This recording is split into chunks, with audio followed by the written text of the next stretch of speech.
क्या महाभारत के विनाशकारी युद्ध का असली कारण शकुनी था?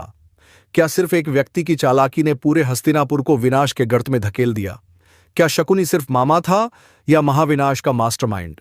इन सवालों के जवाब खोजने से पहले हमें समझना होगा कि शकुनी कौन था, उसका अतीत क्या था और वो क्यों इतना क्रूर और छल से भरा हुआ इंसान बन गया। महाभारत के कई पात्रों को हम दोषी मानते हैं, दुर्योधन, कर्ण, यहां तक कि अर्जुन और भीष्म को भी, लेकिन शकुनी का नाम आते ही एक अलग तरह की कुटिलता सामने आ जाती है।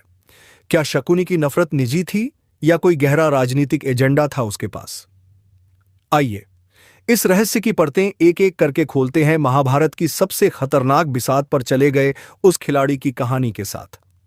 शकुनी सिर्फ एक मामा नहीं था, वो गांधार राज्य का राजकुमार था, बुद्धिमान, चतुर और राजनीति का गहरा जानकार। जब उसकी बहन गांधारी का विवाह धृतराष्ट्र से हुआ तो शकुनी को यह अपमानजनक लगा। एक अंधे पुरुष से बहन की शादी, यह निर्णय उसके आत्मसम्मान को ठेस पहुंचाने वाला था। लेकिन यहीं से उसके मन में हस्तिनापुर के प्रति नफरत की चिंगारी सुलगने लगी। गांधारी की शादी से पहले यह भी कहा जाता है कि उसने शिव से वर मांगा था कि वह 100 पुत्रों को जन्म दे, और यही वरदान बाद में कौरवों के रूप में सामने आया। शकुनी गांधारी के साथ हस्तिनापुर आया, परंतु वह केवल एक मामा नहीं बल्कि प्रतिशोध की अग्नि में जलता हुआ एक ऐसा शख्स था जिसने राजमहल को ही अपनी बिसात बना डाला।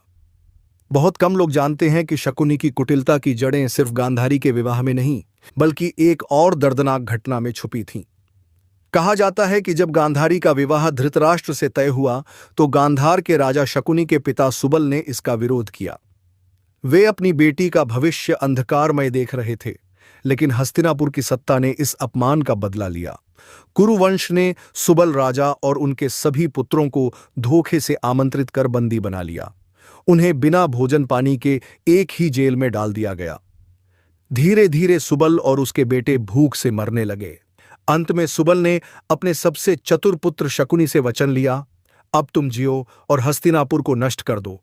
जेल की अंधेरी कोठरी में अपने पिता सुबाल और भाइयों की मृत्यु ने शकुनी को अंदर तक तोड़ दिया, लेकिन उसने आंसू नहीं बहाए बल्कि प्रतिशोध की आग को संजो लिया। आखिरी सांस लेते हुए पिता सुबाल ने जो वचन लिया था वो अब शकुनी की जीवन दिशा बन गई। उसने निर्णय किया कि हस्तिनापुर को युद्ध से नहीं, भीतर से तोड़ना है, चालों, षड्यंत्रों और भावनात्मक हथियारों से। हस्तिनापुर में रहते हुए शकुनी ने सबसे पहले दुर्योधन को अपना मोहरा बनाया। वह जानता था कि अगर किसी के अंदर सत्ता की लालसा और पांडवों के प्रति ईर्ष्या सबसे ज्यादा है तो वो दुर्योधन है। शकुनी ने दुर्योधन को धीरे धीरे अपनी बातों में लेकर उसे भड़काना शुरू किया। यहीं से शुरू हुआ विनाश का वो खेल जिसमें हर चाल एक तबाही थी। शकुनी जानता था कि सीधे हस्तिनापुर की सत्ता को हिलाना आसान नहीं, लेकिन अगर वह राजकुमार दुर्योधन के मन में जहर भर दे तो राजमहल खुद बिखर जाएगा। उसने दुर्योधन की कमजोरियों को पहचाना, उसकी सत्ता की लालसा, पांडवों के प्रति जलन और हर हाल में राजा बनने की बेचैनी। शकुनी ने मीठे शब्दों में उसे यकीन दिलाया कि पांडव उसके दुश्मन हैं और अगर उन्हें रोका नहीं गया तो हस्तिनापुर की गद्दी उससे छिन जाएगी। उसने दुर्योधन को पांडवों से ईर्ष्या करना सिखाया और उसे यही जताया कि केवल वह ही असली वारिस है। धीरे धीरे शकुनी ने दुर्योधन के मन को अपनी बिसात बना लिया और अब मोहरे खुद चलने लगे थे, सिर्फ एक इशारे पर। शकुनी की सबसे घातक चाल थी जुए की सभा। उसने दुर्योधन को सलाह दी कि पांडवों को नीचा दिखाने और सत्ता छीनने का सबसे आसान तरीका है उन्हें जुए में हराना। शकुनी जानता था कि युधिष्ठिर धर्मप्रिय जरूर हैं, पर उनमें एक कमजोरी है, जुए का मोह। यही कमजोरी उसे बर्बाद कर सकती है। सभा का आयोजन हुआ और शकुनी ने युधिष्ठिर से जुआ खेलने का आग्रह किया। युधिष्ठिर ने मना किया, पर राजधर्म के नाम पर झुक गया। लेकिन युधिष्ठिर के सामने शकुनी बैठा था, एक ऐसा खिलाड़ी जो पासों को अपनी उंगलियों पर नचाता था। हर दांव में शकुनी जीतता गया, राज्य, धन, भाई, खुद युधिष्ठिर, और अंत में द्रौपदी तक हार गई। यह सभा नहीं, एक विनाश का तांडव था जिसकी पटकथा शकुनी पहले ही लिख चुका था। जब द्रौपदी को जुए में हारकर सभा में बुलाया गया तब शकुनी की योजना अपने सबसे घिनौने मोड़ पर थी।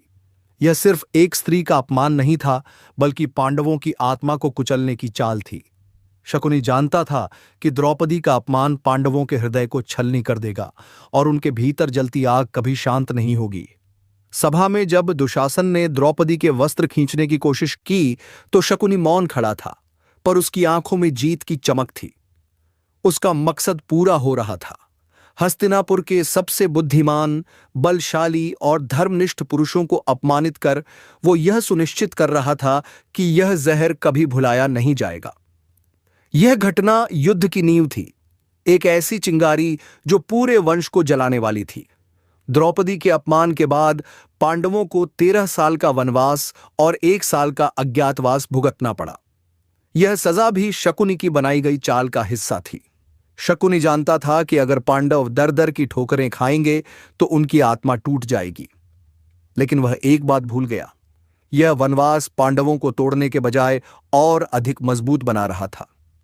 वनवास के दौरान अर्जुन ने दिव्यास्त्र प्राप्त किए, भीम ने राक्षसों से युद्ध किए और युधिष्ठिर ने संयम और धर्म का अभ्यास किया।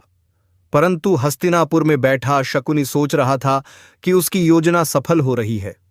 उसे यकीन था कि 13 साल बाद भी पांडव सत्ता मांगने नहीं, बदला लेने आएंगे।